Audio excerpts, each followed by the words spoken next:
Sir आपकी आवाज नहीं आ रही है हमारे पास। जी अस्सलाम वालेकुम। I was waiting for वालेकुम। all of you to join कर लें। Today we will discuss about some basics of forensic psychology. आप में से किसी को आइडिया है फोरेंसिक साइकोलॉजी के बारे में? सर आपकी आवाज बहुत स्लो है, थोड़ा सा ऊंची। जी बेटा, अब आवाज ठीक आ रही है क्या? आवाज जी सर आप ठीक। आपको आज हम फोरेंसिक साइकोलॉजी के बारे में डिस्कस करेंगे। तो आपको कुछ आइडिया है फोरेंसिक साइकोलॉजी के बारे में कि फोरेंसिक साइकोलॉजी क्या है?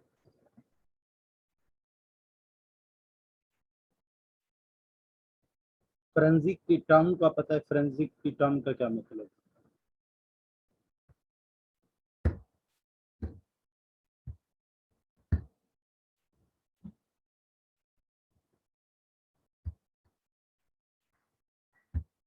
फोरेंसिक की टर्म का मतलब होता है रिलेटेड टू कोड और law. Psychology study of mental processes and behaviour. तो फोरेंसिक साइकोलॉजी होगा study of mental processes and behaviours related to law violation and court related matters. के आपके मेंटल प्रोसेसेस बिहेवियर्स जो लॉ रिलेटेड मैटर्स और court decisions के हवाले से relate करते नहीं हैं, नहीं नहीं उनको हम फोरेंसिक साइकोलॉजी में डिस्कस करते हैं। ठीक है। अब आज सर दोबारा बता दें क्या क्या। बेटा देखिए, आपको रटा लगाने की जरूरत नहीं है। फोरेंसिक एंड साइकोलॉजी दो टर्म्स हैं। ठीक है। फोरेंसिक का मतलब होता है court related matters, court and law related matters. And psychology क्या है? Scientific study of mental processes and behaviours. जब हम इन दोनों टर्म्स को मिला के रीड आउट करेंगे तो ये होगा scientific study of mental processes and behaviours related to court and law matters. और उस मैटर्स के साथ उनमें जो लोग इन्वॉल्व होते हैं, अगर मैं इसको ब्रीफली कंसेप्चुअली बताऊं तो ये आपके साइकोलॉजिकल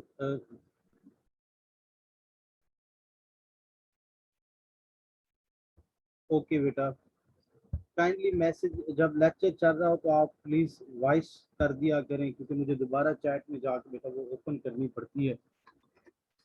ठीक है। फोरेंसिक साइकोलॉजी में आप एक तो कोर्ट रिलेटेड मैटर्स जो क्रिमिनल के होते हैं वो आप डिस्कस करते हैं, और दूसरा आप जो कोर्ट रिलेटेड मैटर्स में लोग इन्वॉल्व होते हैं, जैसे प्रिजन्स हैं तो प्रिजन्स के अंदर प्रिजन का स्टाफ है, उससे पहले पुलिस है, पुलिस एक स्टाफ है, उसके बाद आपकी जुडिशरी है।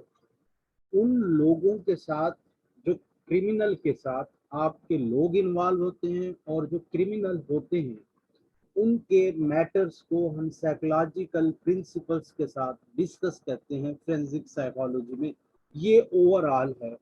वो कौन से प्रिंसिपल्स अप्लाई होते हैं क्रिमिनल्स पे, वो कौन से प्रिंसिपल्स अप्लाई होते हैं जुडिशरी के साथ, वो हम कैसे पुलिस को हेल्प आउट कर रहे होते हैं, वो सारी चीज़ें हम इन डिटेल पढ़ेंगे। अगर हम फोरेंसिक साइकोलॉजी को नटशेल में बंद करें तो ये हमारे पास कोर्ट रिलेटेड मैटर्स और कोर्ट रिलेटेड मैटर्स के साथ जो भी लोग विक्टिम, क्रिमिनल्स और बाकी लोग जो फैसिलिटेटर के तौर पे काम कर रहे होते हैं, उनके साथ हम डील करते हैं। फोरेंसिक साइकोलॉजी कहा जाता है। और मैंने आपको स्टार्ट में बताया फोरेंसिक एक टर्म है जिसका मतलब है law and court related matters, और साइकोलॉजी का आपको पता है। तो फोरेंसिक साइकोलॉजी साइकोलॉजिकल प्रिंसिपल को अप्लाई करके लॉज और कोर्ट रिलेटेड मैटर्स में हेल्प आउट करती है क्रिमिनल को। यानी कि क्रिमिनल को हेल्प आउट करने का मतलब ये है क्रिमिनल की प्रोफाइलिंग को, क्रिमिनल की इन्वेस्टिगेशन को, असेसमेंट को, और विक्टिम की सपोर्ट रिस्पॉन्सिबिलिटीज को, और उन प्रोसेस के अंदर जितने भी फैसिलिटेटर इन्वॉल्व होते हैं उनके साथ उनके जो है ना इश्यूज को रिजॉल्व करने के लिए। तो अब आपके जहन में शायद थोड़ा बहुत मूवीज वगैरह देखने के बाद क्राइम और क्रिमिनल के बारे में और विक्टिम के बारे में तो होगा, आइडिया थोड़ा सा जनरेट हो गया होगा। अब पुलिस के साथ भी हम काम कर रहे होते हैं। पुलिस की को इन्वेस्टिगेशन इंटेरोगेशन हेल्प आउट में भी, और साथ पुलिस की अपनी मेंटल हेल्थ इश्यूज के लिए भी, क्योंकि आप अक्सर न्यूज़ चैनल्स पे शायद सुनते हो कि पुलिस के अंदर हमारा सुसाइड रेट ज़्यादा पाया जाता है। इसी तरह जो लोग इनके साथ इन्वॉल्व होते हैं उनके मेंटल हेल्थ इश्यूज ज़्यादा होते हैं, उनकी वर्क फैमिली लाइफ बैलेंस नहीं रहती, इसलिए हम उनके साथ भी काम करते हैं। ये एक जनरल आइडिया है अबाउट फोरेंसिक साइकोलॉजी। हम क्रिमिनल की इंटेरोगेशन असेसमेंट प्रोफाइलिंग कैसे करते हैं, हम विक्टिम की सपोर्ट रिस्पॉन्सिबिलिटी कैसे करते हैं, ये सारी चीज़ें हम डिटेल में डिस्कस करेंगे पूरे कोर्स में। ये एक आइडिया है ओवरऑल फोरेंसिक साइकोलॉजी का, ताकि आपके जहन में ये कंसेप्ट क्लियर हो जाए कि हमने फोरेंसिक साइकोलॉजी में ओवरऑल पढ़ना क्या है। तो यहाँ तक होप सो आप लोगों को फोरेंसिक साइकोलॉजी के जिन्होंने कोर्स कंटेंट के हवाले से नहीं भी ली क्लास, तो उनको अंदाज़ा हो गया होगा कि फोरेंसिक साइकोलॉजी में हम क्या डिस्कस करेंगे।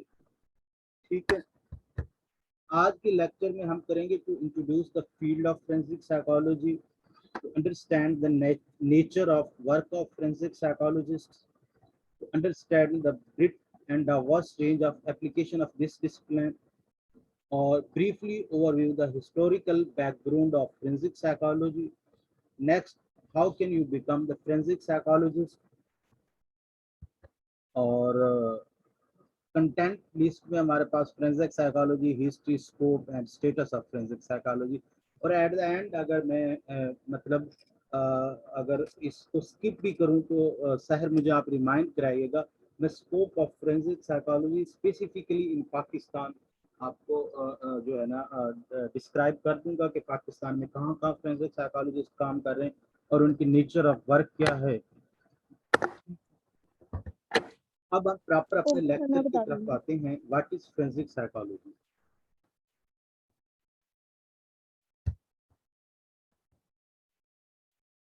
Forensic psychology is reflected by an application of psychological knowledge or method to tasks faced by the legal system.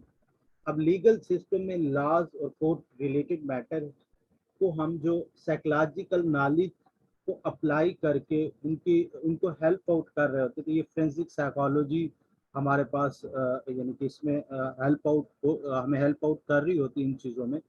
और इसमें हमारे पास मैंने आपको मीनिंग भी इसका बता दिया है। फोरेंसिक लैटिन वर्ड है, फॉरम से निकला है, जिसका मतलब प्लेस और कोर्ट रूम।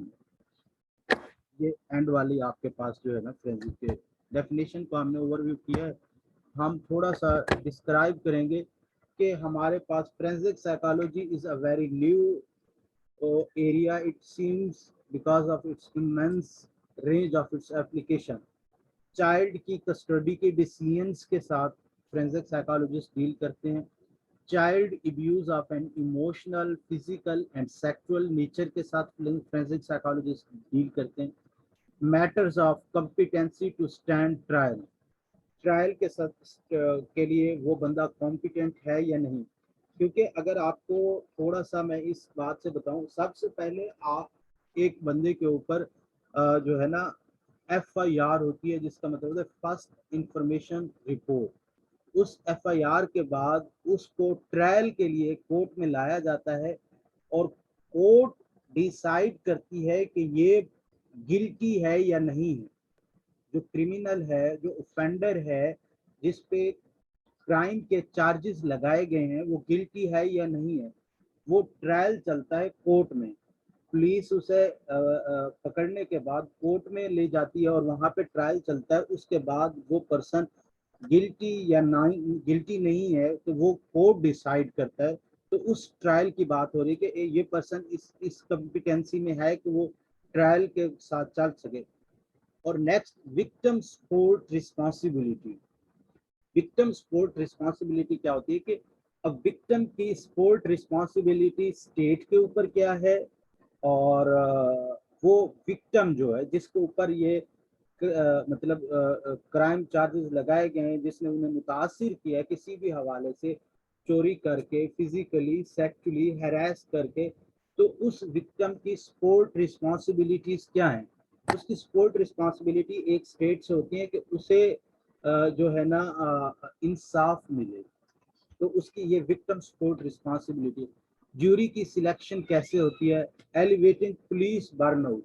बर्नआउट का मतलब होता है छोड़ जाना, इसे बर्नआउट भी कहते हैं, टर्न ओवर इंटेंशन भी कहा जाता है। टर्न ओवर इंटेंशन, छोड़ जाने की सोच रखना। तो पुलिस में ये चीज ज्यादा है कि वो बर्नआउट कर जाते हैं, यानी छोड़ जाते हैं अपनी जॉब को। एलिवेटिंग पुलिस बर्नआउट का मतलब है कि पुलिस के बर्नआउट को कम करना। जैसे मैंने आपको स्टार्ट में बताया, तो एक तो फोरेंसिक साइकोलॉजिस्ट आपके कोर्ट रिलेटेड मैटर्स में क्रिमिनल, विक्टिम और उन रिलेटेड के साथ जो फैसिलिटेटिंग पर्संस होते हैं उनको भी जो है ना अपने असेसमेंट में और हेल्प में ले रही होती है फोरेंसिक साइकोलॉजिस्ट। तो इसीलिए ये पुलिस जो है ना फैसिलिटेटिंग पर्सन के तौर पर यूज होती है, यानी कि उनके बर्नआउट को एलिवेट करना। तो आई थिंक सो बर्नआउट और एलिवेटिंग का आपको पता चल गया होगा। कॉम्पिटेंसी इवैल्यूएशन, कॉम्पिटेंसी इवैल्यूएशन करना, वो इसकी इंटेरोगेटिव ऑफिसर्स की भी हो सकती है, वो किसी भी चीज़ की हो सकती है, तो उनकी इवैल्यूएशन करना। और एक्सपर्ट विटनेस, विटनेस के बारे में भी हम साइकोलॉजिस्ट इसको, ये जो चीज़ें हम पढ़ रहे हैं इनको हम डिटेल में डिस्कस करेंगे। ये स्कोप है जो कि फोरेंसिक साइकोलॉजिस्ट इसमें हेल्प आउट कर रहे होते हैं। Advising legislator on public policy, law maker जो होते हैं उनकी जो पॉलिसीज बनाई जाती हैं उनको भी हेल्प आउट कर रहे होते हैं। ट्रीटमेंट ऑफ क्रोनिक ऑफेंडर्स, हमारे पास क्रोनिक दरअसल मेडिकल की टर्म है, इसकी 3 टर्म्स होती हैं, एक्यूट, क्रोनिक और टर्मिनल।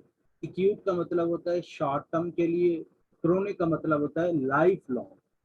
तो ट्रीटमेंट ऑफ क्रोनिक ऑफेंडर्स, तो ट्रीटमेंट ऑफ क्रोनिक ऑफेंडर्स का मतलब है जो आदी मुजरिम होते हैं उनका इलाज करना।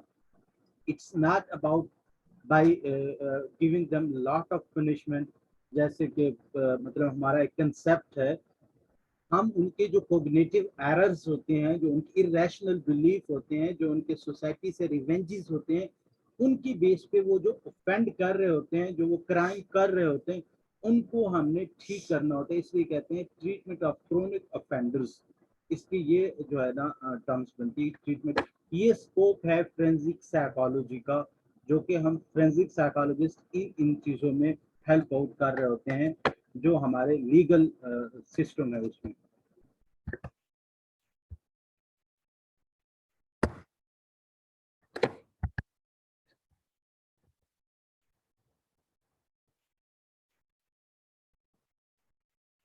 और इनके लिए हम क्या करते हैं, applying psychological theory to criminal investigation. कि एक बंदे ने, लेट्स सपोज हमारे यहाँ जो एक बहुत बड़ा इशू है वो चाइल्ड सेक्सुअल अब्यूज का है, तो हम साइकोलॉजिकल थ्योरीज के थ्रू ये इन्वेस्टिगेट करते हैं कि ऐसा क्यों हुआ है।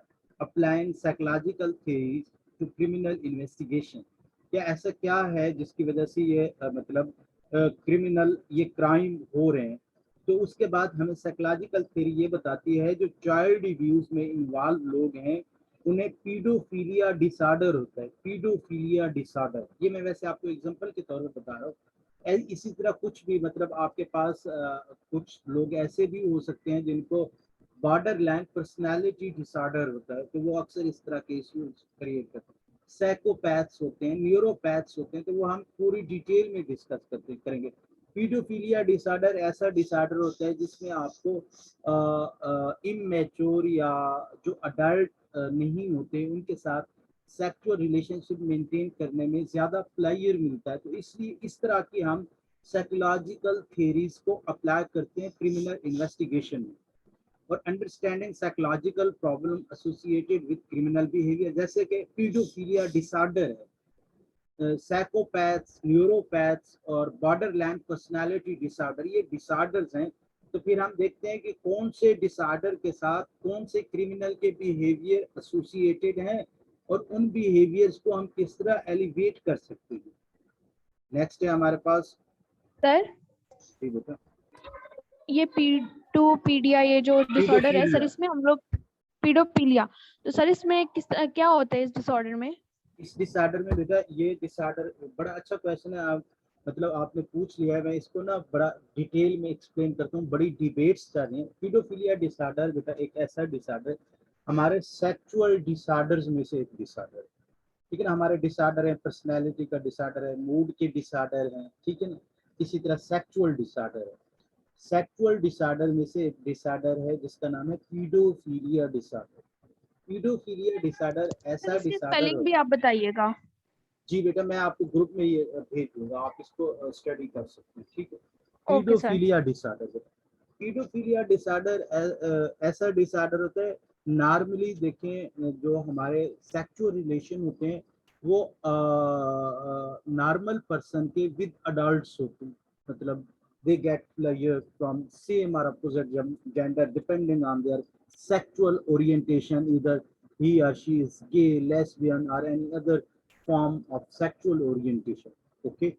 But in pedophilia वो पर्सन जो है अडोलिसेंट या चाइल्डहुड के साथ सेक्सुअल रिलेशनशिप मेंटेन करके प्लेयर गेन करते हैं, उनको पीडोफिलिक कहा जाता है। उन्हें उन लोगों को पीडोफिलिक कहा जाता है, और जिन लोगों में ये डिसऑर्डर होता है उन्हें पीडोफिलिया डिसऑर्डर कहा जाता है। जिस तरह ना कहते नहीं है डिप्रेशन का मारा, इसी तरह जिसको डिप्रेशन होता है डिप्रेशन वाला, इसी तरह जिसको पीडोफिलिया के सिम्टम्स होते हैं उन्हें पीडोफिलिक कहा जाता है। तो ऐसे लोगों को पीडोफिलिक डिसऑर्डर होता है। अब इसका हमारे पाकिस्तान में डिफरेंट ओपिनियन अवेलेबल हैं, लेकिन जो यूएस की गवर्नमेंट इस पर प्रैक्टिस कर रही है वो ये है कि गूगल मैप जो हम यूज करते हैं, ठीक है, गूगल मैप के ऊपर आप कहीं की भी लोकेशन डालेंगे, अगर वहां पे कोई ऐसा शख्स जो पीडोफिलिक डायग्नोस्ड है वो अवेलेबल है, तो आपके गूगल मैप पे आ जाता है कि यहाँ पे फलां जगह पे फलां जगह की एक्सेस तक पीडोफिलिक पर्सन की एक्सेस है फलां पॉइंट तक, तो आप अपने बच्चों को महफूज रखें, ठीक है। और दूसरा, उनकी कुछ वेबसाइट्स हैं जहाँ पे उन डायग्नोज्ड पीडोफिलिक लोगों की प्रोफाइल डेवलप्ड है, आप जाके वेरीफाई कर सकते हैं ऐसे पर्सन के साथ, अगर वो किसी भी प्रोफेशन में है, ऑक्यूपेशन में है, आप उससे अपने बच्चों को महफूज रखने की कोशिश करते हैं, ठीक है। क्योंकि बट ये सर यहाँ जी बेटा, सर यहाँ पाकिस्तान में तो ऐसा नहीं होता ना, मतलब कोई कौन जाके कहेगा कि मैं पीडोफिलिक हूँ? ये बेटा हम जज नहीं करते, मतलब हम इसमें बड़े क्रुशियल टेस्टिंग सिस्टम होता है, ठीक है। दे कैन इवन जज, मतलब डिफरेंट पैटर्न से मैं समझाता हूँ बेटा। कोई भी डिसऑर्डर है, आपको कोई मतलब डिप्रेशन तो हमारे यहाँ ना फैशन बन चुका है, हर दूसरा बंदा कह रहा होता है मुझे डिप्रेशन है। कोई पर्सन ये मानने को तैयार नहीं होता, चाहे उसे फिजिकल डिजीज हो तो फर्स्ट टाइम वो नहीं मानता। और साइकोलॉजिकल डिजीज पे क्योंकि जो बेटा स्टिग्मेटाइजेशन है वो बहुत ज्यादा है, ऐसे है ना, उनको जब कहा जाए कि आप मतलब पागल हैं, तो साइकोलॉजिकल वो नहीं मानेगा क्योंकि स्टिग्मेटाइजेशन ज्यादा है। लेकिन अगर उसे कहा जाए आपको कैंसर है, वो शायद मान जाएगा क्योंकि कैंसर पे इतना स्टिग्मेटाइजेशन नहीं है। और इसी तरह अगर किसी को कहा जाए कि आपको एड्स है, वो बहुत मुश्किल से मानेगा क्योंकि एड्स ट्रांसफर हो सकती है, कम्युनिकेट हो सकती है एक पर्सन से दूसरे पर्सन की तरफ, इसलिए वो भी स्टिग्मेटाइज है। तो अब आपको यहाँ ये सारी बात बताने का मतलब ये है कि कोई भी ऐसी चीज जो स्टिग्मेटाइज होगी उसके ऊपर लोग कम अपनी मतलब एक्सेप्टेंस शो करते हैं कि ऐसा मुझे होगा। तो क्योंकि साइकोलॉजिकल डिसऑर्डर सोशली एक्सेप्टेबल नहीं है, इसलिए उनको कोई भी पर्सन मानने के लिए तैयार नहीं होता। अब मैं आपको एक एग्जांपल देता हूँ सोशली स्टिग्मेटाइजेशन का, फिर मैं आगे इसी क्वेश्चन पे चलता हूँ। रिसर्चेस कहती हैं स्मोकिंग छोड़ना बहुत मुश्किल है rather than alcohol and other forms of addiction. Why? क्योंकि स्मोकिंग सोशली एक्सेप्टेबल है और अल्कोहल और बाकी टाइप्स ऑफ जो एडिक्शन है, सॉलिड एडिक्शन है, वो सोशली एक्सेप्टेबल नहीं है। इसलिए जो सोशली अनएक्सेप्टेबल चीजें हैं उनको छोड़ना ज्यादा आसान है एज कंपेयर टू उनको छोड़ना जो सोशली एक्सेप्टेबल है। तो यहाँ तक ये बात आपको समझ आ गई कि सोसाइटी का जो प्रेशर होता है वो बड़ा आपके डिसीजंस पे इफेक्ट कर रहा होता है, क्योंकि एक्सेप्ट करना और ना करना डिसऑर्डर को वो आपका डिसीजन है। तो जो आपका सोसाइटी एक्सेप्ट कर रही होती है उसको आप जल्दी से एक्सेप्ट कर लेते हैं, और जिसको सोसाइटी ब्लेम कर रही होती है, स्टिग्मेटाइज कर रही होती है, उसको आप जल्दी नहीं एक्सेप्ट करते। अब उसका उस पर्सन के मानने या ना मानने से कोई फर्क नहीं पड़ता बेटा। साइकोलॉजिस्ट डायग्नोसिस दे देता है और उसकी वो प्रोफाइल पे लग जाता है। ये यूएसए की प्रैक्टिस है, पाकिस्तान की नहीं है। पाकिस्तान में मतलब इस चीज की, क्योंकि 2-3 साल पहले ही अवेयरनेस आई है फोरेंसिक साइकोलॉजिस्ट की, इस पे लोग काम कर रहे हैं। होप सो इस पे कुछ जिस तरह करंट गवर्नमेंट टेक्निकली चीज़ों पे बड़ा फोकस कर रही है, वी कैन होप मतलब ऐसा शायद मे बी हो जाए। लेकिन क्योंकि ये डेवलप्ड कंट्रीज जो हैं वो हमसे एडवांस हैं, आगे हैं, इसलिए उनकी ऐसी स्ट्रैटेजी है। We can apply the model. मैंने आपको एक मॉडल बताया है जो कि एक मोस्ट एडवांस कंट्री में चल रहा है अबाउट पीडोफीलिया। तो होप सो आपको इसका पता चल गया होगा कि लोग क्यों नहीं एक्सेप्ट करते, ड्यू टू सोशल स्टिग्मेटाइजेशन। ठीक है बेटा। इस तरह बेटा आपकी डायबिटीज है, अगर टेस्ट में आपको किसी को भी शुगर हो गई है तो वो एक्सेप्ट करे या ना करे उससे फर्क नहीं पड़ता, उसे डायबिटीज तो है। इसी तरह पीडोफीलिया एक्सेप्ट करे या ना करे कि उसे पीडोफिलिक है या नहीं है, उसको डायग्नोसिस तो मिल जाता है ना। और बड़े एक्यूरेट पेट पैटर्न्स है। कभी आप ये क्वेश्चन मुझसे लाइव क्लास में पूछिएगा फेस टू फेस में, मैं आपको उसके टेस्टिंग का पूरा प्रोटोकॉल और प्रोसीजर आपके साथ डिस्कस करूँगा। तो थोड़ा सा सेंसिटिव है, I am somehow reluctant to discuss through online classes, क्योंकि रिकॉर्डेड है, यूट्यूब पे जाएगी। ठीक है बेटा, यहाँ तक बात समझ आ गई? जिसका क्वेश्चन था वो बेटा रिस्पॉन्ड कर दो। जी सर आ गई। ओके, नेक्स्ट है treatment of criminals including piloting and implementing treatment programs। Treatment का मतलब हमेशा मेडिकल ट्रीटमेंट नहीं होता, साइकोलॉजिकल ट्रीटमेंट भी होता है, बिहेवियरल ट्रीटमेंट जिसे कहा जाता है। उसकी हम ऑफेंडर्स की जो बिहेवियर्स मॉडिफिकेशंस करते हैं। कोई भी ट्रीटमेंट सबसे पहले जिस तरह किसी भी क्रोनिक कंडीशन का ट्रीटमेंट बनाया जाता है, किसी भी बीमारी का ट्रीटमेंट बनाया जाता है, उसको पायलेट किया जाता है, पायलेटिंग की जाती है। पायलेटिंग का मतलब होता है उस ट्रीटमेंट की लार्जर पॉपुलेशन पे अप्लाई करने की बजाय स्मॉल नंबर्स ऑफ पीपल पे अप्लाई करें और उसको एफिकेसी चेक करने कि क्या ये ठीक हो सकता है या नहीं।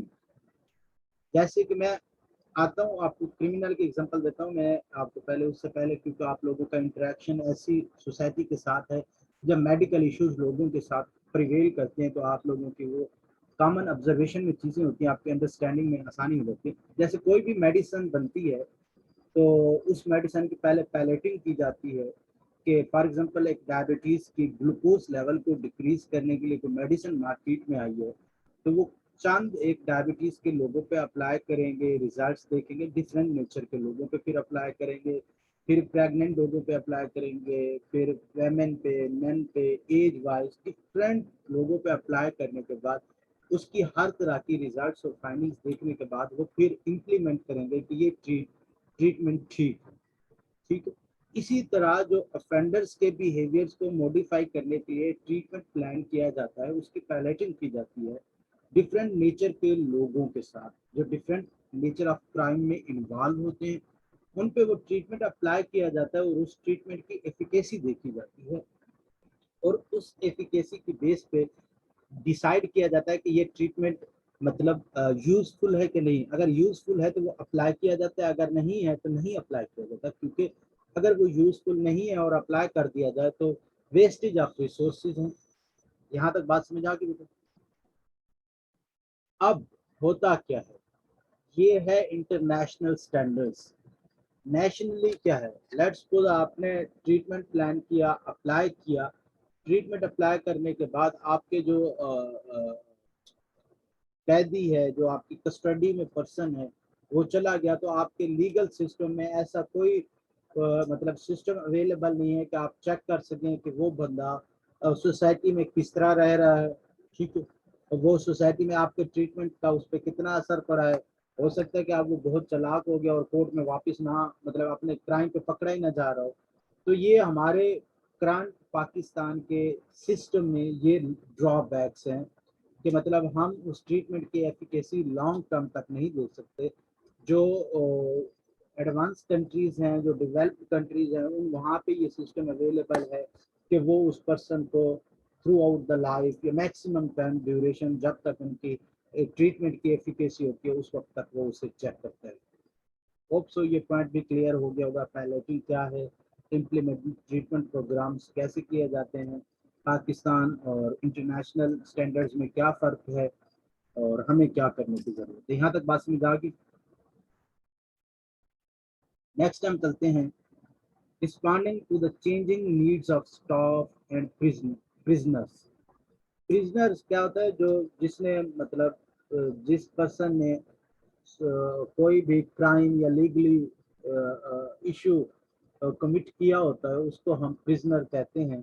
वो जो हमारी इम्प्रिजनमेंट में होते हैं, जो कैद में होते हैं, उन्हें हम इम्प्रिजनमेंट कहा जाता है। तो हम यहाँ पे reducing the changing needs of staff, staff की नीड्स क्या हैं उनके ऊपर हम काम करते हैं, और प्रिजनर्स की नीड्स क्या हैं उनके ऊपर हम काम करते हैं। तो उनको हम कम करने की कोशिश करते हैं। Reducing stress for staff and prisoner, जो स्टाफ में स्ट्रेस और प्रिजनर में स्ट्रेस पाया जाता है, उनको हम स्ट्रेस मैनेजमेंट टेक्निक सिखाते हैं। लकीली 2 साल से पाकिस्तान में ये अप्लाई हो रहा है मॉडल। पहले इंटरनेशनली अप्लाई होता था कि यहाँ पे मतलब अब इस मॉडल को अप्लाई करना शुरू कर दिया है। अब जिस तरह किसी को फिजिकल इशू होता है, कोई बीमारी होती है, वो डॉक्टर के पास जाता है, तो किसी को अगर साइकोलॉजिकल इशू का अंदेशा हो तो वो भी साइकोलॉजिस्ट के पास जाता है। ऑलमोस्ट तमाम डिस्ट्रिक्ट लेवल की जो जेलें हैं वहाँ पे फोरेंसिक साइकोलॉजिस्ट काम कर रहे हैं। सम हाउ कि किसी एक आधी जेल में अगर ना हो तो वो भी नीड बेस पे दूसरी जेल से रेफर कर देते हैं साइकोलॉजिस्ट, ताकि उनकी जो नीड है उसको ओवरकम किया जाए। तो स्ट्रेस स्टाफ में भी ज़्यादा होता है, प्रिजनर में भी ज़्यादा होता है, तो उनको रिड्यूस करने की कोशिश की जाती है, उन्हें स्ट्रेस मैनेजमेंट टेक्निक सिखाई जाती है।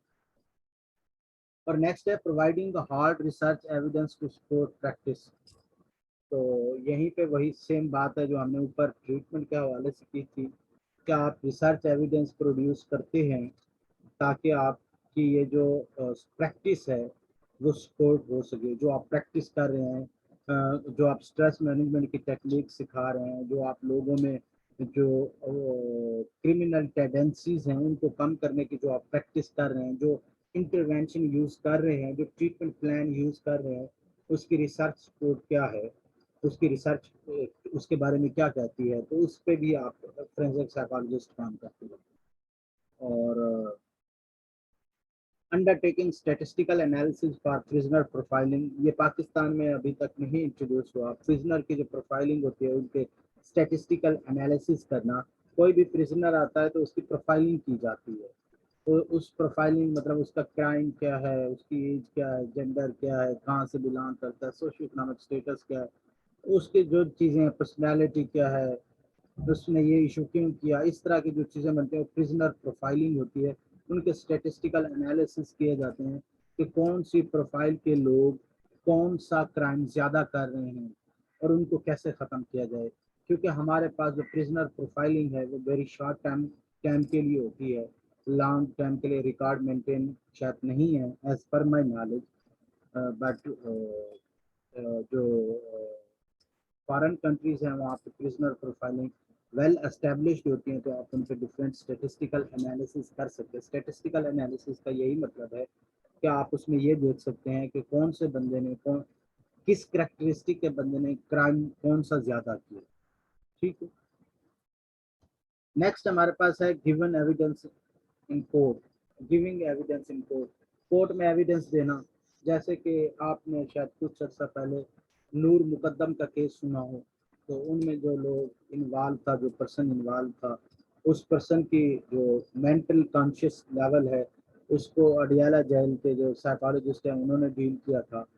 तो उन्होंने डील करके उसकी एविडेंस मतलब कोर्ट में पेश की थी कि ये बंदा मेंटली फिट है। इसने जो कोर्ट में जो अपील दायर की है कि he is not mentally fit, वो गलत है।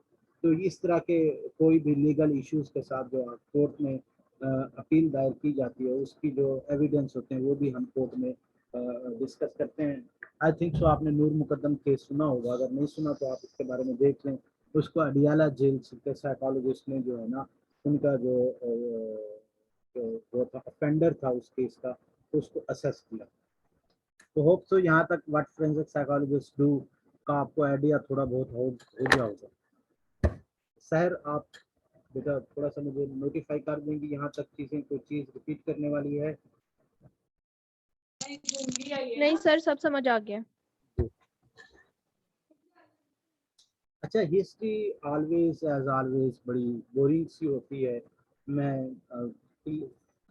हेल्थ सोशल भी आप लोगों को शायद पढ़ाई थी, तो हिस्ट्री को मैं बहुत कम मतलब कोशिश करता हूँ कि इससे लेस फोकस हो मेरी और मोर फोकस मेरा बाकी चीज़ें हों। लेकिन क्योंकि हिस्ट्री के बगैर हम आगे चल नहीं सकते, हिस्ट्री को मैं ऐसे ओवरव्यू करा देता हूँ। अगर इसके बारे में कोई हमें इश्यूज होंगे तो हम डिस्कस कर लेंगे। अच्छा, अप्लाइड साइकोलॉजी एक है, एक फोरेंसिक साइकोलॉजी है और एक क्लिनिकल साइकोलॉजी है। ये बड़ा बेसिक मेरा क्वेश्चन है।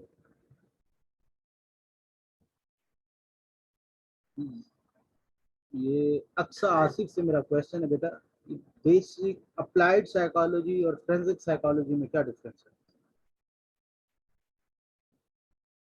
अक्सर आसिफ।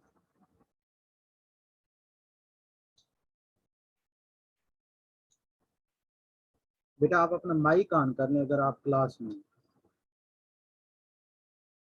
आरजू जाहिद, मेरा आपसे क्वेश्चन है बेटा, फोरेंसिक साइकोलॉजी और अप्लाइड साइकोलॉजी में क्या डिफरेंस है? आरजू जाहिद। Yes sir. जी बेटा, ये अप्लाइड साइकोलॉजी और फोरेंसिक साइकोलॉजी या क्लिनिकल साइकोलॉजी, ये क्या डिफरेंस है? सर आपने खुद अभी फोरेंसिक का बताया कि ये combine practice of psychology and law, और अप्लाइड साइकोलॉजी क्या और होती है? जो अप्लाइड है वो हम इंसानों में उसके जो बिहेवियर होता है, मतलब ह्यूमन बिहेवियर, अच्छा उसको आसिफ स्टडी करते हैं। जी आरजू, थैंक यू बेटा। I just want to know कि who are on the mic and can listen me and ये वो देखो यस अक्सर आसिफ ने स्टिल माइक ऑन नहीं किया। इकरा हाशमी बेटा, अप्लाइड साइकोलॉजी क्या होती है? इकरा हाशमी, ये sir yes sir. Sir hello. बेटा ये नाम मेंशन नोट करते जाए, मुझे at the end of lecture बताइएगा। जी इकरा हाशमी। जी sir. Sir applied psychology is a lawful term जिसमें आप लॉ से कहीं ना कहीं लिंक्ड होते हैं, जिसमें आप लाइक वो जो आपके मुजरिम हैं, आपके कहीं ना कहीं I am army Ikra officers और Hashmi. इन I सब am से। just asking about the applied psychology. What is sir applied psychology? Applied psychology में हेल्थ इश्यूज आते हैं जो कि आपके वर्क प्लेसेस पे हो सकते हैं, आपके एजुकेशनल इश्यूज और बहुत ही जो नॉर्मल इश्यूज होते हैं Okay, उनको thank you डील Ikra. करने के लिए। Thank you Ikra. आप प्रॉब्लम पढ़िएगा, यहीं सॉल्विंग। पे एंड पे मैं बताऊंगा बेटा। हुस्ना ओके रियाज सर। बेटा, अप्लाइड साइकोलॉजी क्या है? वेरी बेस्ट बेसिक क्वेश्चन, ये आपने हिस्ट्री में पढ़ा होगा, इंटर में पढ़ा होगा और मोस्टली ये टर्म पढ़ी होगी। मैंने इसलिए सोचा कि शायद आपको पता हो। जी हुस्ना। सर अप्लाइड साइकोलॉजी वो होती है जो हम जिस पे हमने रिसर्च की होती है और हम डेली लाइफ में उस पर रिसर्च अप्लाइड साइकोलॉजी पे की होती है, और जो इश्यूज आते हैं साइकोलॉजी के लिहाज से उसको अप्लाइड साइकोलॉजी कहते हैं। ओके बेटा, थैंक यू। कश्यप, क्या होती है applied psychology?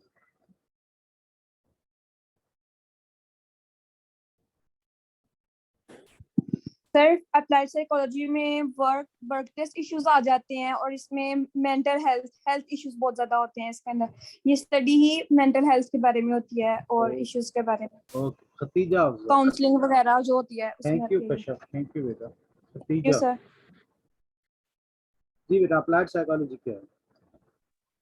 Sir applied psychology human behaviours की प्रॉब्लम सॉल्व की जाती हैं, जिसमें हमारी हेल्थ इश्यूज होते हैं, वर्क प्लेस इश्यूज होते हैं, एजुकेशन होते हैं। ठीक है, ठीक है। और मीरत भट्ट बेटा, मीरत भट्ट है।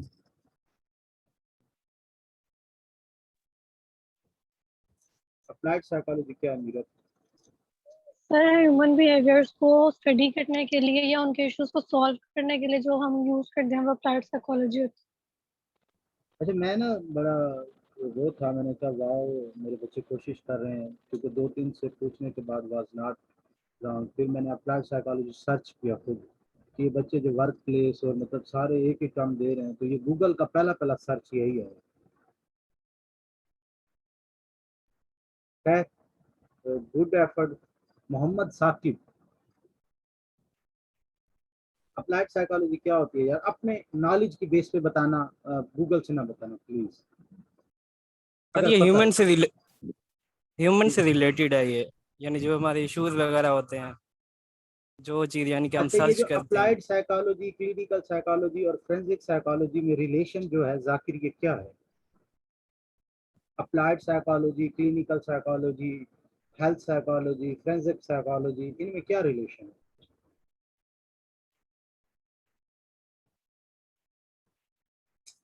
ओके, मेरा यही कंसर्न था, देखें आप लोगों को बताने का। अप्लाइड साइकोलॉजी की ये सब ब्रांचेस हैं। अप्लाइड, देखिए मैंने आपको बताया है कि वर्ड अप्लाइड जहाँ पे भी यूज होगा वो होगा कि आप सॉल्यूशन ऑफ एनी प्रॉब्लम जो है वो अप्लाइड रिसर्च है, तो आप ऐसी रिसर्च कंडक्ट कर रहे हैं जो सॉल्यूशन दे रही है प्रॉब्लम्स को।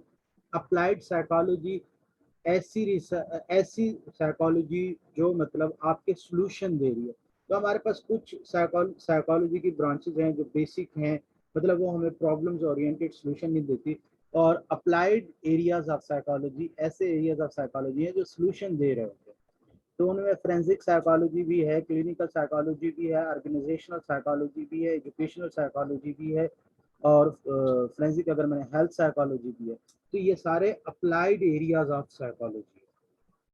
ठीक है, असल कंसेप्ट आप लोगों को ये जो कम्युनिकेट करना था ये था कि अप्लाइड एरियाज या अप्लाइड साइकोलॉजी, इन सब से वो फील्ड जो प्रॉब्लम के सॉल्यूशन के लिए परसू करते हैं, उनके लिए जो यूज़ हो रही है उसे हम अप्लाइड साइकोलॉजी कहते हैं।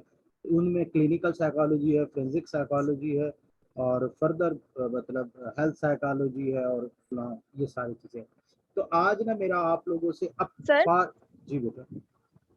सर इजी वर्डिंग में अप्लाइड साइकोलॉजी ये हो सकती है कि ना जो साइकोलॉजी की थ्योरीज हैं वो हम ह्यूमन सोसाइटी पे, ह्यूमन बिहेवियर पे कैसे इम्प्लीमेंट करें। एग्जैक्टली तो मतलब और ह्यूमन फोरेंसिक बिहेवियर को साइकोलॉजी, अंडरस्टैंड करके उनको सॉल्व करने के लिए। जी जी, और फोरेंसिक साइकोलॉजी इसी अप्लाइड साइकोलॉजी की एक टर्म है जो हम लीगल तौर पे लगाते हैं। Good, well done. अब यहाँ पे मैं एक थोड़ी सी बात बताऊँ, फोरेंसिक साइकोलॉजी सब टाइप है क्लिनिकल साइकोलॉजी की, और क्लिनिकल साइकोलॉजी टाइप है अप्लाइड साइकोलॉजी। बट सर ये क्लिनिकल साइकोलॉजी से ज्यादा इंटरेस्टिंग है फोरेंसिक। एग्जैक्टली, क्योंकि मोस्टली ये इस तरीके इसमें इस तरह के इश्यूज हैं जो हमें बड़े क्यूरियस लगते हैं, तो इसलिए खैर आपको यहाँ तक बट आइडिया सर समझ आ क्या गया? इसमें डिफरेंस मेडिकेशन का भी है? बेटा मेडिकेशन और नॉन मेडिकेशन का डिफरेंस साइकोलॉजी का नहीं है, वो साइकोलॉजी और साइकेट्री का है।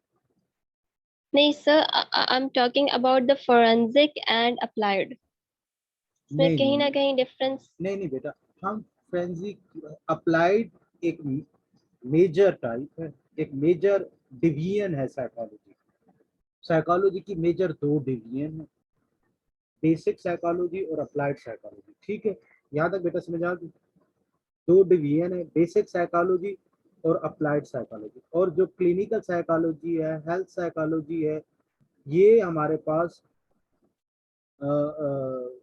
अप्लाइड साइकोलॉजी की फर्दर टाइप्स हैं, फिर हर टाइप की सब टाइप्स हैं, सब ब्रांचेस हैं।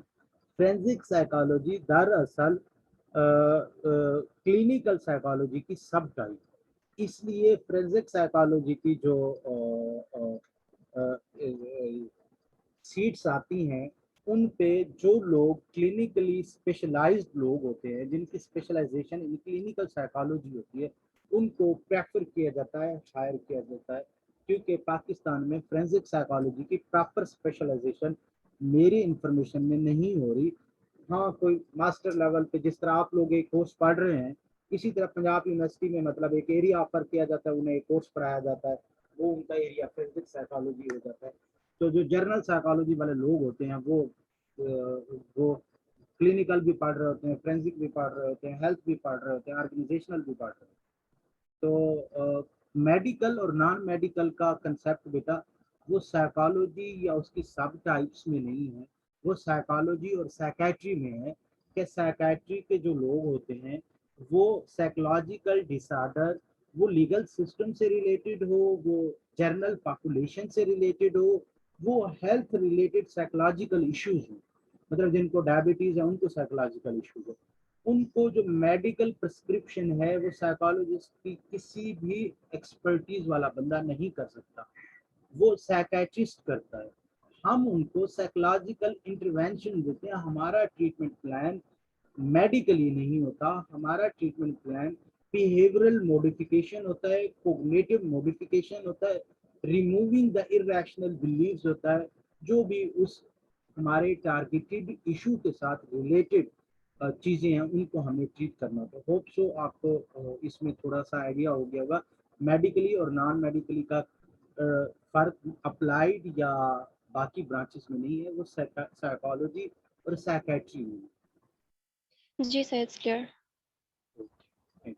और किसी का क्वेश्चन है यहाँ पे? जी सर, एक सवाल है जी पूछिए। सर, ये फोरेंसिक और क्रिमिनोलॉजी में क्या फर्क है? क्रिमिनोलॉजी हमारे पास जो इसके प्रोफाइलिंग वगैरह में जो बेसिक फोरेंसिक साइकोलॉजी है वो क्रिमिनोलॉजी में आती है, और जो applied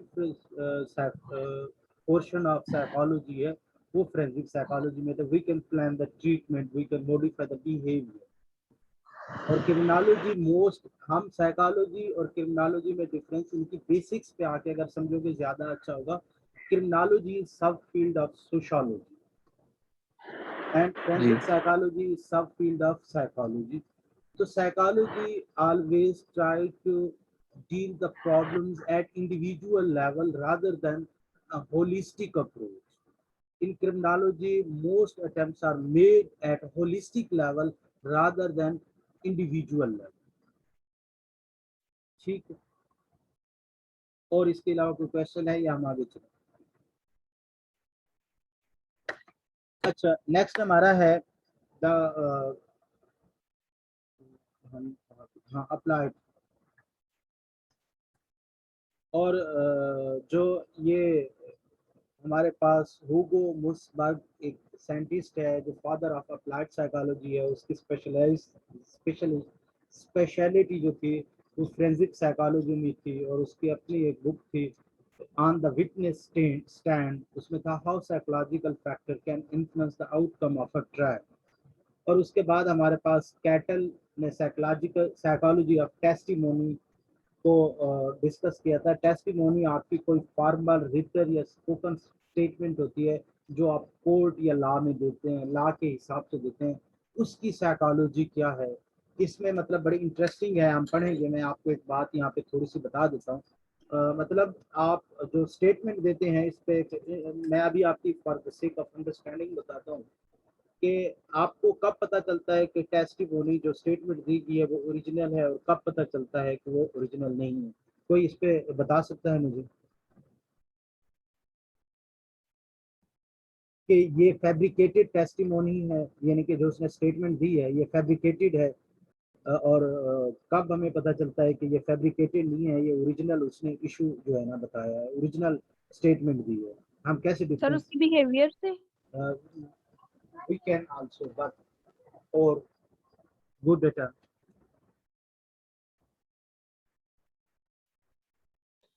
Might be because of evidence.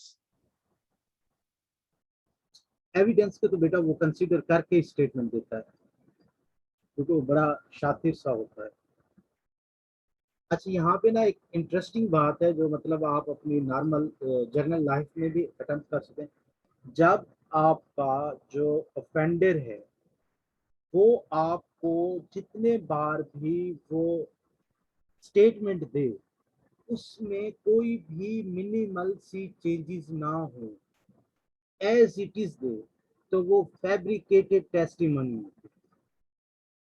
जब ऑफेंडर आपका जो स्टेटमेंट जितनी बार भी रिपीट करे वो सेम एज इट इज हो, उसमें कोई मिनिमल सी भी चेंजेस ना हो, तो वो टेस्टिमोनी फैब्रिकेटेड होती है, हैंडमेड होती है, डेवलप्ड होती है, ओरिजिनल नहीं होती। और जो टेस्टिमोनी आपके विद पैसेज ऑफ टाइम उसकी अरेंजमेंट चेंज हो, उसकी इंफॉर्मेशन चेंज हो, उसकी लेंथ चेंज हो, वो टेस्टिमोनी आपकी original, most likely original testimony होती है। इसकी रीजन तो आपको पता है क्या होगी? बट सर इसमें तो और भी काफी डिफरेंसेस आ सकते हैं। एग्जैक्टली आ देखिए सकते हैं। अगर जी, जी। अगर आप मुझसे एक ही बात एक बार पूछेंगे, मेरा मूड वहां पे डिपेंड करता है, मेरे वर्ड्स, मेरे इमोशंस, मेरी मेमोरी वहां पे डिपेंड करती है। अगर आप वही दो दिन बाद मुझसे पूछेंगे तब भी मेरी मेमोरी डिपेंड करती है, मेरा मूड डिपेंड करता है। चेंजेस तो एग्जैक्टली आएंगी, वेरिएशन तो आएंगी। जब ओरिजिनल स्टेटमेंट होगी तो चेंजेस आएंगी, ठीक है ना, क्योंकि आपका मेमोरी लॉस होगा, मतलब आपकी मेमोरी उस टाइम क्या थी, आपकी इंफॉर्मेशन आगे पीछे होगी। मैंने ये बात की कि जब चेंजेस आएंगी तो आपकी टेस्टिमोनी ओरिजिनल होगी, मोस्ट लाइकली, यानी कि एक क्राइटेरिया है, ठीक है, नॉट द, मतलब इस पे ही हम डिसाइड कर लेते हैं। और जब आपकी testimony with passage of time भी चेंज नहीं हो रही, एज इट इज आप डिस्क्राइब कर रहे हैं, तो वो फैब्रिकेटेड है, वो मैनिपुलेटेड स्टोरी है। ये दरअसल मेरा कंसेप्ट था, मेरे ख्याल में आपने नहीं लिया। अब दोबारा इस पे अगर आपका आर्गुमेंट है आप कर सकते हैं। सर मुझे यहाँ से समझ नहीं आ रहा।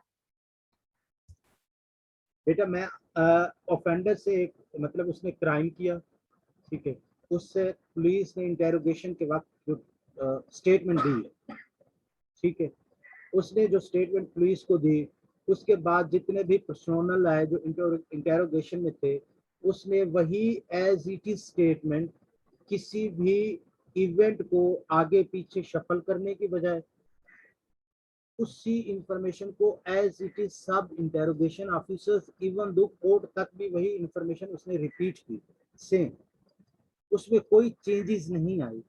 तो ऐसी टेस्टिमोनी मोस्ट लाइकली फैब्रिकेटेड होती है, मैनिपुलेटेड होती है, जिसे हम कहते हैं मन घड़त स्टोरी। और ऐसी स्टेटमेंट जो with passage of time very करे, उसमें जो इवेंट्स के ऑर्गेनाइजेशन है, जो इवेंट्स की अरेंजमेंट है वो शफल हो, तो वो टेस्टिमनी मोस्ट लाइकली ओरिजिनल होती है। बात कुछ समझ आई बेटा, या मैं कोई इसमें एग्जांपल दूं? जिन्होंने कहा था मुझे नहीं समझ आई, बेटा जिसको नहीं समझ आई होती वही नोटिफाई करता कि मुझे समझ आई है कि नहीं।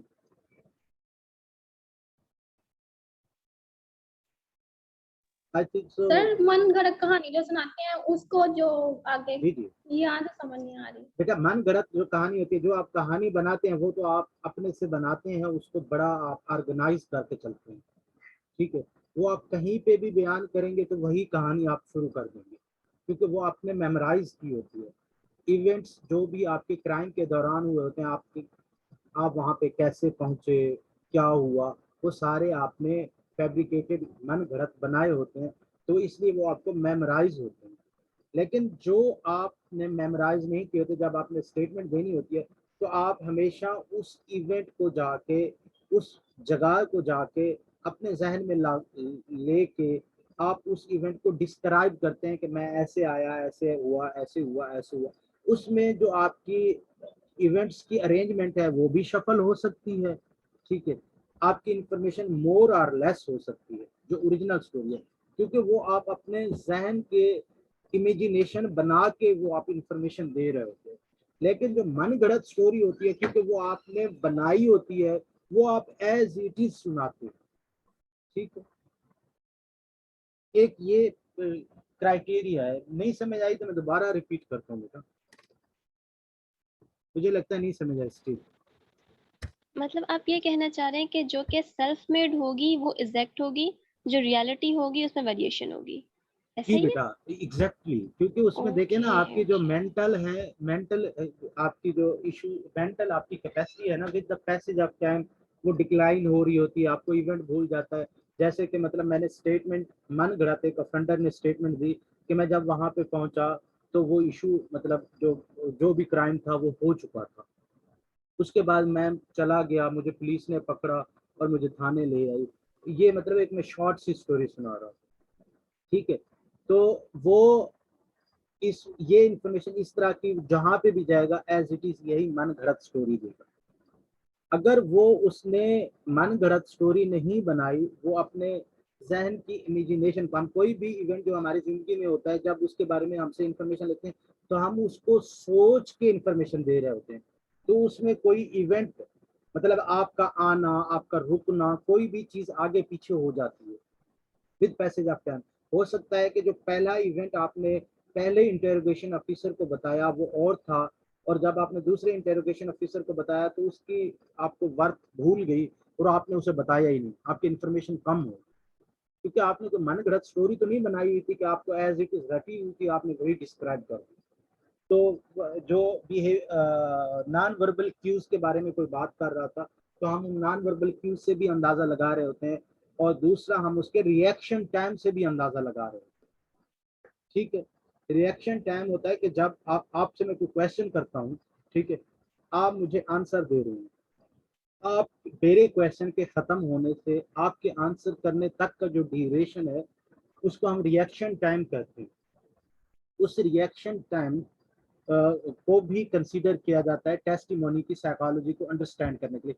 अभी बस टेस्टिमोनी की साइकोलॉजी या टेस्टिमोनी क्या है, इसको हम कैसे मतलब कर सकते हैं, इस चीज को थोड़ा सा आप लोगों को बताना था। बाकी डिटेल में हम टेस्टिमोनी का चैप्टर पूरा पढ़ेंगे। ठीक है, और जो मेन सर एरिया, जैसे हम लोग जी जी जी जी बेटा। जैसे सर ये होते हैं इंटरव्यू ले रहे होते हैं सर, इसमें कुछ लाइट डिटेक्टिंग मशीन ये वो, तो सर उसमें फिर कैसे पता चलता है? वो बेटा जैसे ब्लड अगर प्रेशर, वो light detector machine blood pressure से पता चलता है। आपका क्वेश्चन बहुत अच्छा है, मैं फोरेंसिक से हट के इसका आंसर दे दूं आपको। अक्सर आपने फोर्सेस के इंटरव्यू दिए होंगे, या किसी ने सुना होगा, किसी के बहन भाई ने दिए होंगे, किसी के दोस्त ने दिए होंगे। ठीक है ना, वो जी आपसे सर। बड़े क्वेश्चन, इस तरह का क्वेश्चन मतलब बड़ा अनएथिकल सा भी क्वेश्चन आपसे वो कर लेते हैं, मतलब अजीब सा क्वेश्चन, क्या आपका किसी के साथ रिलेशनशिप रहा है या कोई भी चीज इस तरह की। ठीक है, अब हमारी जो कॉमन जनरल पॉपुलेशन है उन्हें लगता है कि साइकोलॉजिस्ट को ना जहन की सारी बातों का पता होता है, जैसे कि आपको भी पता है, ऐसी बात नहीं होती।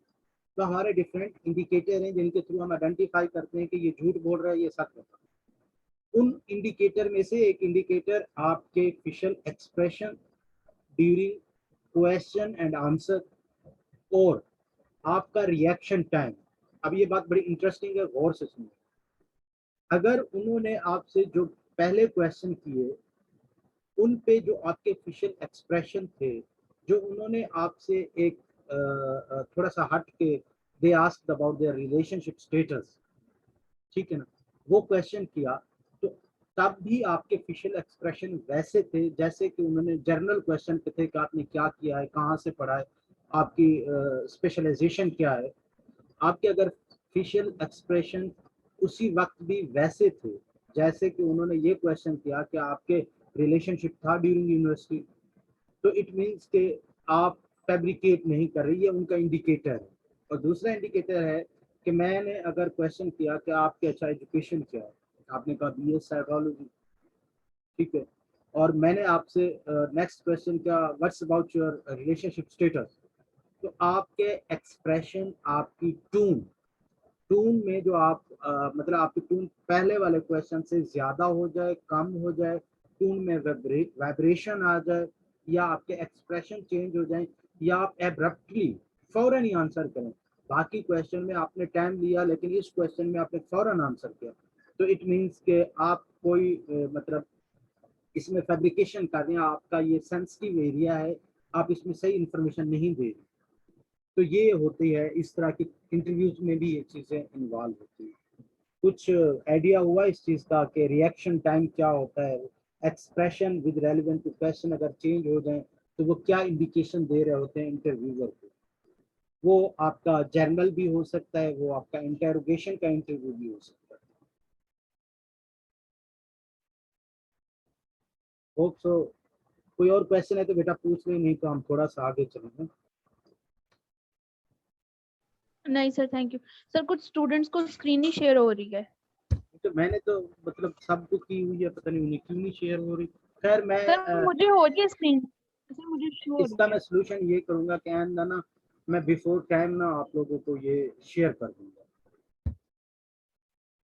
मतलब बिफोर टाइम मैं आप लोगों को ये जो है मटेरियल है स्लाइड्स का, ये मैं ना बिफोर क्लास शेयर कर दूंगा, ताकि अगर किसी को नहीं भी शेयर हो रही तो वो अपने पास ओपन कर दे।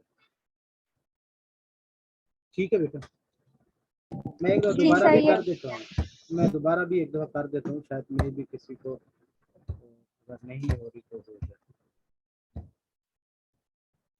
अब मैंने दोबारा शेयर किया, मे भी कुछ चेंजेस आ गई तब कुछ हो। उसके बाद बेटा हमारे पास इस पे कोलंबिया में बड़ी रिसर्चेज हुई और हमारे पास कुछ क्वेश्चंस हैं।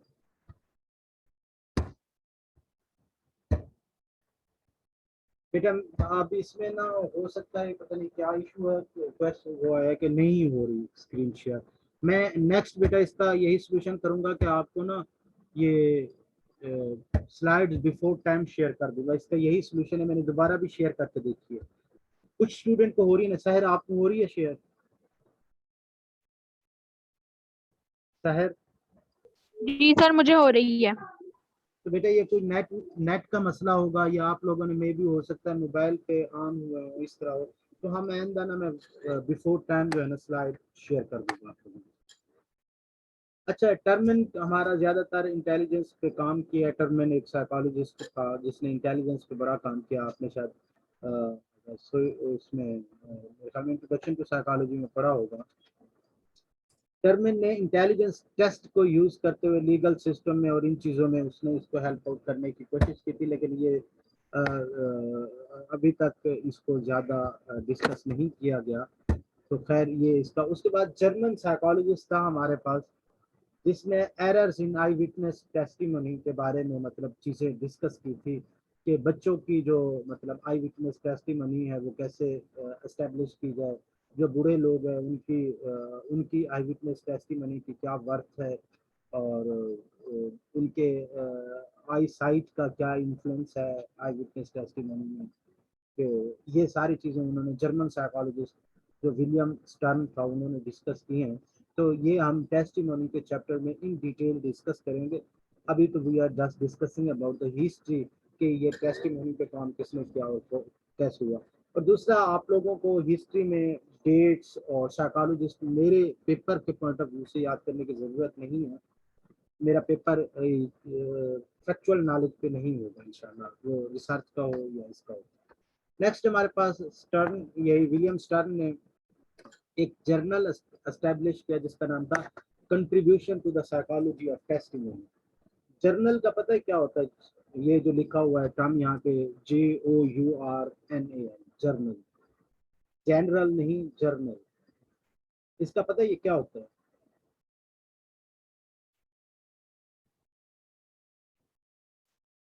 ये बेटा किसी को आइडिया है या मैं इसको डिस्कस करूं?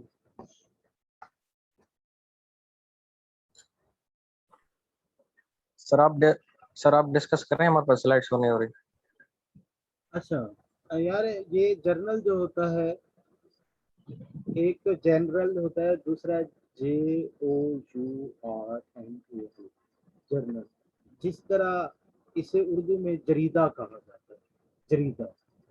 और ये आपकी जो तहकीक होती है, ठीक है, उसको पब्लिश करता है। जिस तरह आपका अखबार कोई न्यूज़ पब्लिश करता है, ये इसी तरह आपका एक एजुकेशनल प्लेटफॉर्म होता है जो आपके रिसर्चेज पब्लिश करता है, और आपकी जिस फील्ड में रिसर्च होती है उस फील्ड के जर्नल आपकी उस इंफॉर्मेशन या रिसर्च को पब्लिश करते हैं। जो टर्म था इसमें contribution to the psychology of testimony, कि टेस्टिमोनी के ऊपर जो भी रिसर्च होती थी वो इस जर्नल में पब्लिश होती थी, ताकि लोगों को पता चले कि टेस्टिमोनी के ऊपर और क्या क्या काम हो रहा है, लोगों ने क्या काम किया। तो जर्नल आपका एक प्लेटफॉर्म है जो आपकी रिसर्च में जो आपका नॉलेज प्रोड्यूस होता है उसको पब्लिश करता है अपनी साइट से, और लोग उसको फॉलो करते हैं। तो इस जर्नल के अंदर जो चीज़ पब्लिश होती है उसको हम आर्टिकल कहते हैं, रिसर्च पेपर या आर्टिकल कहते हैं। ठीक है, रिसर्च आर्टिकल या रिसर्च पेपर कहा जाता है। अब वो चीज़ें, वो आर्टिकल जो जर्नल पब्लिश करता है वो साइंटिफिक होते हैं, और जो आपके आर्टिकल न्यूज़पेपर पब्लिश करता है वो नॉन साइंटिफिक होते हैं, क्योंकि वो किसी एक की ऑब्जर्वेशन हो सकते हैं, किसी एक की थिंकिंग हो सकते हैं, वो साइंटिफिक नहीं होते। लेकिन ये क्योंकि research proper through scientific method conduct की जाती है तो इसलिए ये साइंटिफिक होते हैं। ये डेली बेसिस पर पब्लिश नहीं होते, जो साइंटिफिक जर्नल हैं ये डेली बेसिस पर पब्लिश नहीं होते, न्यूज़पेपर डेली बेसिस पर पब्लिश होते हैं। ये डिपेंड करता है कि वो उसने अपना क्राइटेरिया क्या रखा है, कि वो 6 माह बाद पब्लिश करेगा, 15 दिन बाद पब्लिश करेगा, हर माह पब्लिश करेगा, डिपेंड करता है। ऐसे जर्नल भी है जो एक मंथ में 2 दफ़ा अपने इशू निकालते हैं। अब अखबार का मुझे नहीं अंदाज़ा, जो जर्नल अपना एक निकालता है उसे इशू कहते हैं। एक इशू होता है, एक वॉल्यूम होता है। जर्नल में एक इशू होता है, एक वॉल्यूम होता है। इशू क्या होता है? इशू मतलब आप पाकिस्तान के जर्नल भी हैं लेकिन फोरेंसिक पे नहीं है, जर्नल साइकोलॉजी पे है, जनरल साइकोलॉजी पे है, तो वो हर 6 माह बाद एक इशू निकालते हैं। ठीक है, जैसे आप अगर पंजाब यूनिवर्सिटी का जर्नल है, जर्नल ऑफ बिहेवियरल साइंस, वो हर 6 माह बाद एक इशू निकालता है। एक साल में जितने भी इशू आते हैं वो मिल के आपका एक वॉल्यूम बनाते हैं। इशू और वॉल्यूम का पता थोड़ा सा दोबारा सुन लीजिएगा, कि एक साल में जितने भी इशू आते हैं वो एक वॉल्यूम बनाते हैं। और इशू क्या होता है कि आपकी जो पब्लिकेशन जितनी दफ़ा आती है साल में और जिस बार भी आएगी वो एक इशू बनेगा। मतलब आपका अगर जर्नल 15 दिन बाद पब्लिश करता है तो आपके जर्नल से हर 15 दिन बाद एक इशू निकलेगा। आपका जर्नल 1 महीने बाद पब्लिश करता है तो आपके जर्नल से हर महीने बाद एक इशू निकलेगा। अब एक साल में जितने भी इशू निकलेंगे वो मिल के एक वॉल्यूम बनाते हैं, और हर इशू में 10 से 12 रिसर्च पेपर या आर्टिकल होते हैं। तो यहाँ तक उम्मीद है थोड़ा बहुत अंदाज़ा हो जाएगा। मज़ीद हम जो है ना इसको फर्दर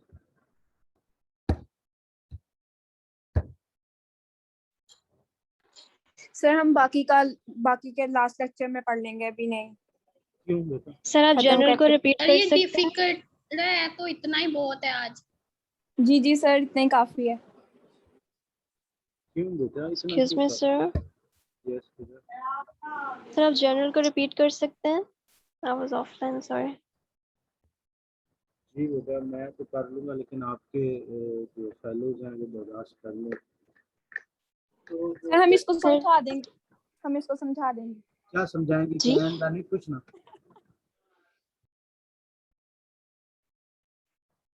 बेटा। जर्नल जो है ना वो न्यूज़पेपर की तरह आपके साइंटिफिक इंफॉर्मेशन को पब्लिश करता है। ठीक है, आपकी साइंटिफिक इंफॉर्मेशन को जर्नल पब्लिश करता है, और हर जर्नल के पब्लिकेशन का एक टाइम होता है। मतलब वो 6 महीने बाद भी पब्लिश करता है, कुछ जर्नल साल में एक दफ़ा भी पब्लिश करते हैं, कुछ जर्नल महीने में एक दफ़ा पब्लिश करते हैं, कुछ जर्नल महीने में 2 दफ़ा पब्लिश करते हैं। जो आप एक टाइम में पब्लिश करते हैं रिसर्च की इंफॉर्मेशन, वो आपका एक इशू कहलाता है। और जो आप एक साल में पब्लिश करते हैं वो आपका एक वॉल्यूम कहलाता है। ठीक है, अब एक इशू के अंदर 8 से 10 रिसर्चेज होती हैं, उनको रिसर्च आर्टिकल या रिसर्च पेपर कहा जाता है। और जो जर्नल होता है वो फील्ड स्पेसिफाइड होता है और टॉपिक स्पेसिफाइड होता है कि आपका टॉपिक क्या है, आपका फील्ड क्या है। अब जैसे टेस्टिमोनी पे आप रिसर्च करेंगे तो आप टेस्टिमोनी के नेम के रिलेटेड जो जर्नल होंगे आप उनमें वो छपवाएंगे, ठीक है। और जो न्यूज़पेपर होता है वो क्रूशियल स्ट्रिंजेंट क्राइटेरिया से नहीं गुजरती उसकी आर्टिकल की इंफॉर्मेशन, लेकिन जो आपका ये जर्नल होता है इसमें प्रॉपर रिव्यूअर उनको कहा जाता है, वो काम करते हैं। वो आपकी भेजी हुई रिसर्च को देखते हैं, उस तहकीक को कि ये तहकीक लोगों को कोई फायदा पहुंचाएगी कि नहीं। अगर पहुंचा सकती है तो वो तहकीक आपकी अपने प्लेटफॉर्म से पब्लिश करते हैं। तो जर्नल में क्या पब्लिश होता है, रिसर्च आर्टिकल पब्लिश होते हैं जो उनका ड्यूरेशन में पब्लिश होते हैं। एक ड्यूरेशन में जो पब्लिश होता है उसे इशू कहा जाता है। जो पूरे साल में पब्लिश होते हैं इशू, उनको वॉल्यूम कहा जाता है। और जो पब्लिश होते हैं उन्हें रिसर्च पेपर या रिसर्च आर्टिकल कहा जाता है। ये है इसकी information. I get it sir, thank you so much. Welcome बेटा। अच्छा ना, ये हम स्लाइड एंड कर लें, फिर हम नेक्स्ट जो है बाकी। फिर उसके बाद हुगो मसनबाग का विलियम मार्स्टन स्टूडेंट था, उसने 1917 में पॉलीग्राफ टेस्ट, जो अभी किसी ने क्वेश्चन भी किया था, जो लाइव डिटेक्टिंग है, जो कि फिजियोलॉजिकल रिस्पॉन्सेज और ब्लड प्रेशर और इनके साथ रिलेट करता है, उसकी वजह से जो है ना, इस पॉलीग्राफ के भी बड़े इश्यूज हैं कि एक शरीफ आदमी के दिल की धड़कन भी बढ़ जाए तो ये आवाज़ करना शुरू कर देता है, जो इसके exactly sir, this is the reason I don't believe in lie detecting. क्योंकि देखिए कुछ टॉपिक्स होते हैं ऑटोमेटिकली आपके कुछ चीजें, आपके इमोशंस जुड़े हुए होते हैं। आपकी तो हार्ट बीट तेज होगी, आपका तो ब्लड प्रेशर हाई होगा। अब वो एक शरीफ आदमी कहें आपने मर्डर किया, उसकी तो वैसे हार्ट बीट तेज हो जाए। तो वो ये इसका जो है ना, इसलिए लाइट डिटेक्टिंग मशीन आप जस्ट मतलब ये जो टीवी शोज है उनमें यूज होती है, नॉट इन लीगल प्रोसीजर्स। बहुत कम लाइट डिटेक्टिंग मशीन यूज होती है, तो मतलब मेरी इंफॉर्मेशन को, ठीक है ना। ये बात ये अभी जो फन के लिए मतलब कोई टीवी शोज यूज कर रहे हैं तो कर रहे हैं, मतलब साइंटिफिकली ये यूज नहीं हो रही। 1917 में इसको विलियम मार्स्टन ने दिया गया, जो हुगो मसनबाग का स्टूडेंट था। और उसके बाद इंसैनिटी पे बड़ी चीज़ें हैं, आपने इसके बारे में बड़ा सुना हुआ होगा। इंसैनिटी होता है जो उन्होंने नूर मुकद्दम केस के जो मर्डरर था उसके लिए जो अपील की थी, वो इंसैनिटी की अपील थी कि ये पर्सन मेंटली इल है। इंसैनिटी होता है कि मेंटली इल पर्सन को ना पनिशमेंट नहीं होती, कि वो क्योंकि पनिशमेंट उसको होती है जिसमें होशो हवास में कोई क्राइम किया हो। जिसने होशो हवास में क्राइम ना किया उसको पनिशमेंट नहीं होती। तो इसलिए ये इंसैनिटी के इश्यूज को इंग्लैंड से जो है ना डिस्कस करना शुरू किया। इसको भी हम जो है ना किस तरह इसकी असेसमेंट होती है, कैसे क्लैरिफिकेशन होती है, वो हम डिस्कस करेंगे। ये हिस्ट्री ऑफ फोरेंसिक साइकोलॉजी की आगे एक ब्रीफ सी स्लाइड है वो, लेकिन अब क्योंकि मेरे ख्याल में आप लोग मज़ीद थक चुके हैं, अगर आप लोगों को कोई आंसर क्वेश्चन सेशन है मेरे साथ तो वो काइंडली हम कंटिन्यू करें।